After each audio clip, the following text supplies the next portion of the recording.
Riding the classroom struggle bus with Angela Searcy, the Getting in Line Struggle.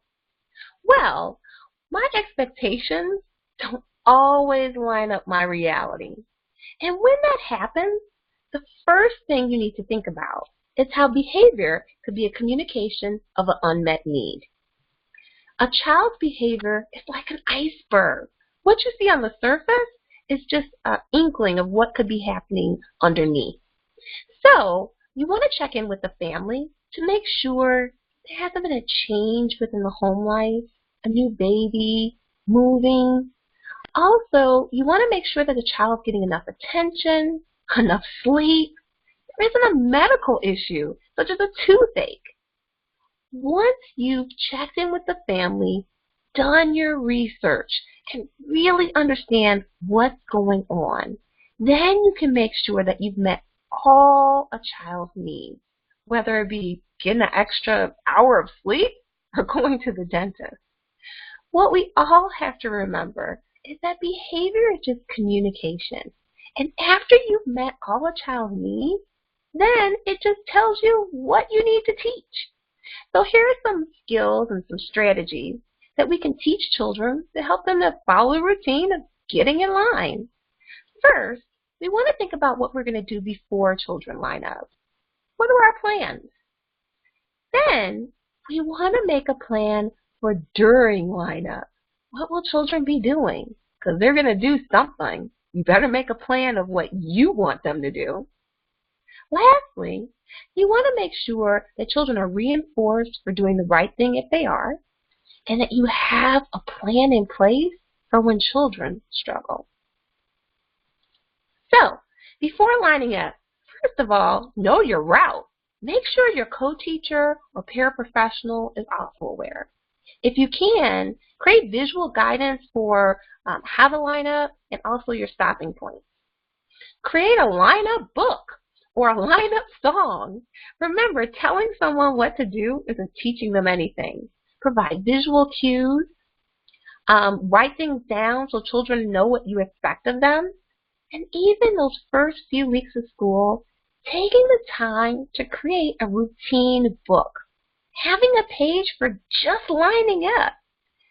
This actually can support children with understanding the skill. It gives a visual guidance, and that visual guidance can be taken home or left in the classroom to support children when they struggle. What a great way to support parents. No, they're not reading your newsletter. So creating a book with children's pictures from the classroom or their own child is going to make it meaningful to them. And then therefore, they may read this book to their child when they're at home. Consider child development. Very young children cannot stand in line. This is a picture for a toddler. And basically, you want to make sure when you work with toddlers or twos, you don't ask questions that we already know the answer to. If you ask a toddler, do you want to get in line? What is the answer? You are right. No. That's what all toddlers say. So first of all, knowing that very young children, toddlers and twos, and even some 3-year-olds can't really stand in line yet. And also doing little things like staggering transitions. Maybe as children are about to get in line to go outside, one teacher's reading a story, and then the other teacher is pulling children bit by bit to get their coats on, making things short and simple for very young children.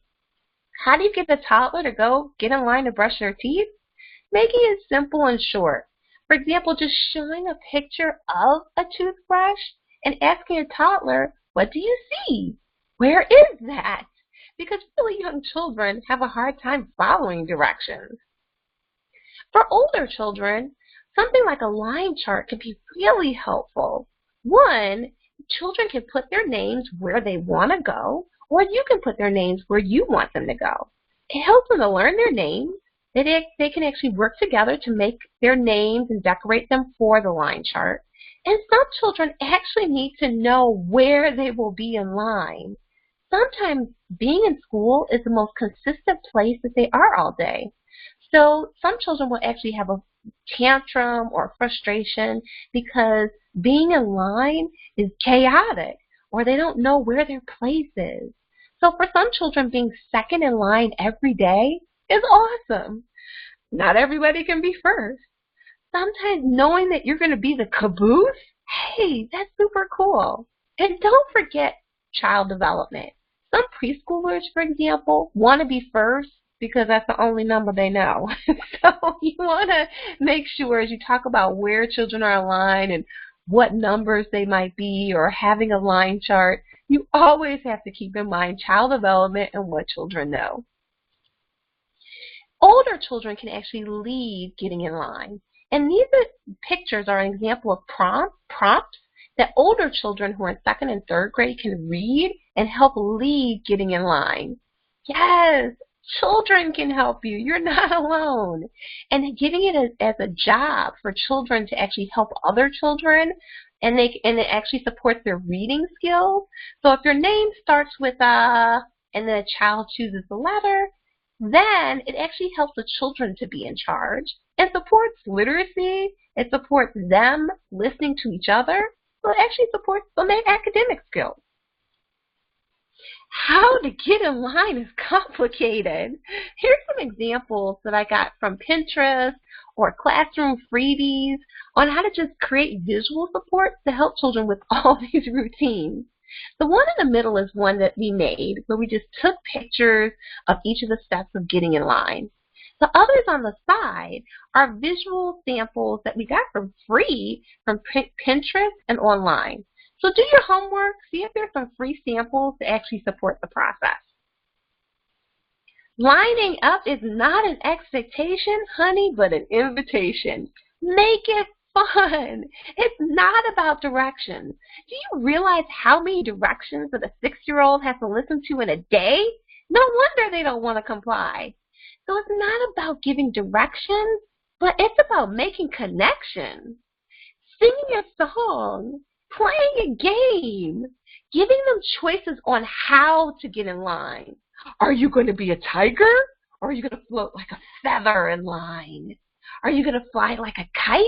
Come on, everyone, let's fly our kites into a line. Slowly, slowly, slowly. Getting in line is fun. Show them the next activity or show them an object from an upcoming activity will help some children to get in line even faster. Choose how you get to the door. Choose a buddy that you can get in line with. Choose what number or color that you can be in. And then if you have numbers and colors, we've shown several feet throughout this webinar, then you can actually do a quick literacy check or a math check or understanding colors. So you can actually embed some academic assessment as you get in line. Visual strategies are wonderful. Young children are still learning personal space. So this can actually support them with getting with a buddy and knowing what space they're going to be in. No, if they're not perfectly in the space, we're not getting your square. It doesn't have to be perfect. It's not about perfection. It's just giving them support to know a little about where they could be in space and helping them to do that. Here's some more examples. If you see my arrow, not only do you see little feet on the outside, but you'll also see a red line of where they should stop. You could also put them on the side of a building or on your fence. And then also when you're getting in line, if you can see at the bottom, this is the outside and they actually have outside bins. It's not just getting in line, but also making sure anything that you're taking outside or bringing back and forth is easily accessible. We've shown lots of feet, and some of these feet can be, you can download for free. So I just went to the internet and I just typed in tiny feet footprints, and it just popped up where you can download them in color. So this should be easy and cost effective. Rubrics. Now, if you're not loving rubrics, oh, you've got to get involved with rubrics. Rubrics are not just for grading assignments. Rubrics are great ways to help children judge a routine. Now, this is an example of a rubric from Hippo Hooray for a second grade classroom. Rubrics can be used for ages of preschool all the way up, for anything. So this is a rubric for getting in line, and it helps children to self-correct. Now, we talked a lot about what happens before children get in line, having visual prompts, visual cues, and creating a plan. But what do they do when they're in line or while they're waiting? So the first example, you will see pictures, shaking a hand, looking for a color, standing on one foot, giving a high five, or tapping with your fingers on the table. Well, this is right by a preschool classroom where the children line up to get ready to go outside or arrival. It's right in their lineup area. So what the teacher has done is while they're in line or waiting, these are the 5 things they can do while they're in line. It works so wonderfully when you hear children look at the prompts and say, "That's not one of the pictures, teacher." So what it does is it helps children to know what they should be doing. And what I would say if children are saying they're not doing, one of the 5 things, is I would say, could you show them what they should be doing? So slowly, as you see the children begin to learn the pictures, visuals help them to support each other. That also works for the books. So the books that I showed earlier, the children, if children weren't doing what they were supposed to, then other children would show them what to do. You can also have jobs while children are in line, such as a line monitor, and give them a badge. Oh boy, do preschoolers, kindergartners, first grade, any grade, they take that line monitor job very seriously. So make sure that you have a clear plan that fits for you when children are in line. Now, posting ideas of what to do while waiting works, but also putting activities in a basket that work. We call it the wait basket. And in the wait basket are things to do while you're waiting. Now, one thing I'm going to share, as you look at the wait basket, the first thing we tried were these little fidget balls. FYI, did not go over well. Those balls were everywhere. So you want to think about carefully what will go into a waiting basket. Something that's quiet, something that's calming, probably not anything that's alerting or exciting for children. Now keep in mind, keeping it real, when you give anything new to a child in the classroom, well, honey, it's all exciting. So when you try these ideas, make sure that you give it time enough to work. It takes about 21 times of a teacher trying an activity before it's a success. So 21 times, wow, that's a lot of times. So make sure that you don't give up on an activity before children actually learn what to do and what your expectations are. So here's another example of waiting baskets where one teacher, so let me explain, she actually has her bathroom, this is a preschool classroom, children age 3, 4, and 5, and they have to wait in line to brush their teeth and go to the bathroom, which is outside of the classroom. And sometimes it's one teacher with 10 children, which is in ratio. So how do you keep 10 children waiting in line to brush their teeth or going to the bathroom? Waiting basket. So what this teacher does is she just went to a garage sale, and then she got Rubik's Cubes, books, writing, and drawing utensils, threw them in a basket, and boy, does that keep little hands busy that are tempted to hit or push. So when children are hitting and pushing in line, they're telling you they don't know what else to do. And you need to teach, not tell, honey. Teach them what to do. So look, these children are highly engaged, and they actually know the waiting basket. They'll say, hey, we need our waiting basket. They'll grab it. They're in charge of it. And all the things that are in the waiting basket, like the Rubik's Cube, for example, they only see that Rubik's Cube when they're waiting. They see pencils and the paper throughout, but it's still exciting to them, and they, as you can see, they're very, very highly engaged. Here's another example where this site actually used chalkboard paint. So near their area of going to the bathroom for preschoolers and for kindergartners, they actually painted that area with chalkboard paint, and they have chalk and erasers available during that time to keep children busy. So another idea of what to do while you're waiting. Now, waiting baskets, we've used waiting purses, we've used chalk for anything. You have to make the idea fit you. Every classroom and every teacher is going to be different. This teacher just has books in a box. I observed this teacher. This is a real classroom that I observed as an educational and mental health consultant. And what happened when I first observed this teacher, I wrote down everything she said while these children were going to the bathroom. What were her words at first without the books in the box? Stop it. Don't do it. No, no, please, don't. Are you licking the wall? Actual quotes.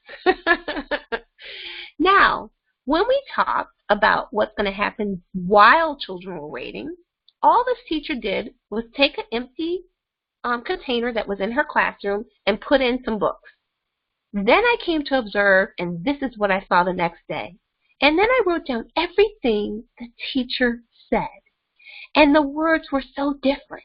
The words were, really? What did you notice? Me too. That looks fun. What do you see? That's a bear. You're right. The children were highly engaged within reading the books and talking about them. So, we talked about before they get in line, while they're in line, but Angela, what do I do if they don't get in line? So, remember, it's all about making a connection, not directions. Show children what they should be doing. What should you be doing right now? What do you see? This is what you see this teacher doing with the visuals here. Helping children to problem solve. This is a preschooler. They're just learning how to get in line. So think about how are you going to have a song ready? I saw another classroom where the teacher started singing, and then most of the children got in line except for 2 children. And then the teacher just kept singing with the children. Where is Mary? Where is Mary? Where'd she go? Where'd she go? Who popped up? Yes, Mary. Now, the teacher saw that Mary responded to the song when she sang her name specifically instead of just singing. So then the teacher decided to sing Mary's name first and then get her engaged with singing the other children. What did Mary want? She wanted to connect, have fun, and she wanted to play. And that's what you need to tap into. Then, once children do the right thing, yes, they're in line, you really want to reinforce it. If children are doing the right thing at the beginning of the year, then these little reinforcements like being a super friend or moving their car down the road to good behavior are great ways to reinforce the skill of getting in line when it's new at the beginning of the year. It's not only new at the beginning of the year. It's new at the beginning, then it's new around Thanksgiving, then it's new after the New Year, after Christmas.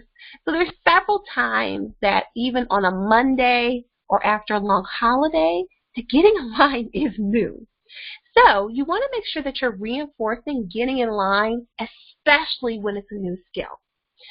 So once children get the routine, you don't need to reinforce it.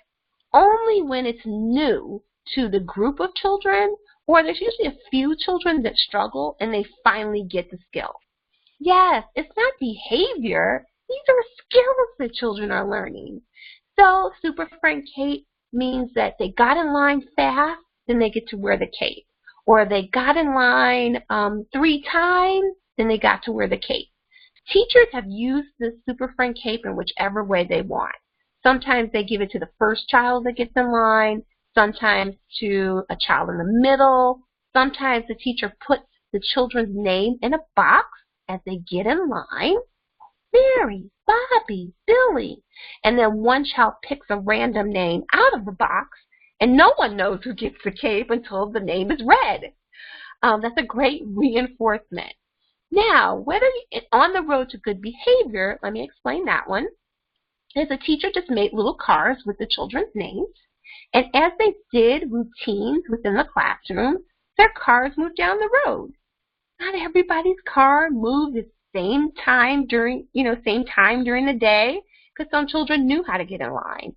But for children that struggled with that skill, then their car may move down the road, or another child could move their car down the road, or children vote on whose cars get to move down the road. Well, all of these strategies can be individualized to how you want to use them as a teacher. So I've seen both of these reinforcements used tons of ways. The key thing is once children have that skill, you don't need to reinforce it. They get in line, good job. It's only when the skill is new that you want to make sure that you reinforce and kind of make a big deal about it. All right. Where did I get some of my ideas? One is from the Center on Social Emotional Foundations for Early Learning, vanderbilt.edu/CSEFEL. They have lots of practical strategies. Where else did I get my ideas? From Pinterest. I went to Line Up Survival Kit to get some new ideas. And then I just took some of those pictures and included those in the PowerPoint. Do you want more ideas? Please hit the subscribe button and share with your friends, parents, grandparents, or your school. I have more strategies such as the Behavior Eliminator that actually helps us to think about behavior planning. So definitely get that video, look that up. That's on my YouTube channel, Behavior Eliminator, if you're having lots of behavioral challenges within your classroom. I have also lots of tools on Teachers Pay Teachers. So this is where you can download ideas, kits, and also visuals. Lastly, I love to share ideas with schools, do presentations, provide consultation. So please, if you have a need, contact me or just get ideas on social media.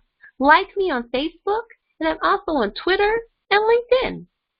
Thank you for listening.